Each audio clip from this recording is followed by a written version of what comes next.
आघाड़ी के लोकप्रिय नर्मदा शहर के लोकप्रिय नेता हमारे अशोक भाऊ जगदाड़े साहब और मंच पर उपस्थित सभी वरिष्ठ मान्यवर, अभी मेरे को नाम मालूम नहीं पूरे इसलिए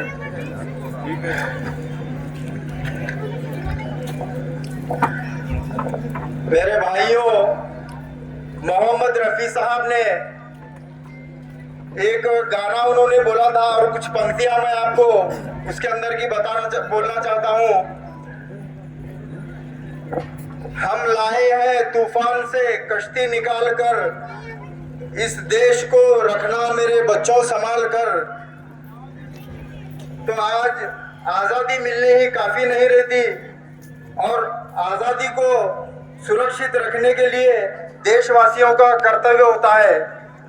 2014 से लेकर के 2024 तक भारत देश ने जो 70 सालों में 2014 से पहले 70 सालों में जो दिन देखे हैं और 2014 से लेकर के 24 तक जो भारत देश में वातावरण जो देखा है वो आज तक हमने 70 सालों पहले जो नहीं देखा था वो देखने को हमको मिला।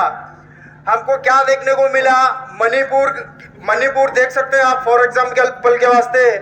और जो किसान जब दिल्ली कूच कर रहे थे, किसानों को रोकने के लिए उनके रास्ते में कील ठोकी गई, किसानों के ऊपर आंसू गैस के गोले दागे गए।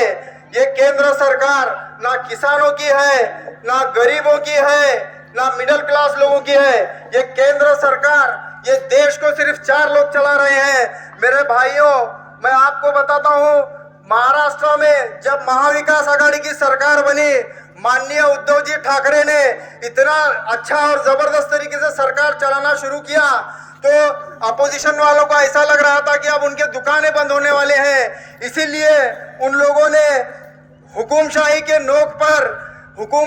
नोक पर असंवैधानिक तरीके से आमदारों को तोड़ करके कुछ लालच दे करके अपनी सरकार बनाने का निर्णय लिया और वो बनाए।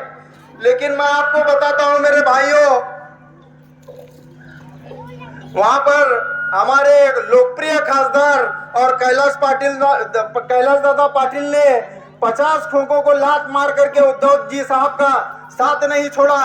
और मैं आपको बताता हूं, ओमराजे लिंबाड़कर जी एक ऐसे खासदार हैं, आप कभी भी उनको फोन लगाओ और कोई भी समस्या बोलो, वो आधी रात को फोन उठा करके आपकी समस्या का हल करते हैं। और मेरे भाइयों,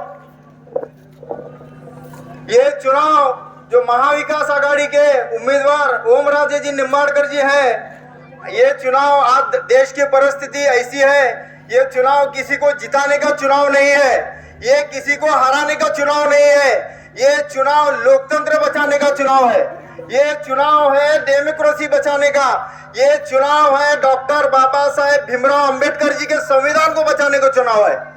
मैं आज पूरे जिम्मेदारी के साथ आपको कहता हूं, अगर 2024 में इंडिया अलायंस की सरकार तो आएगी ही 100%। मैं आपको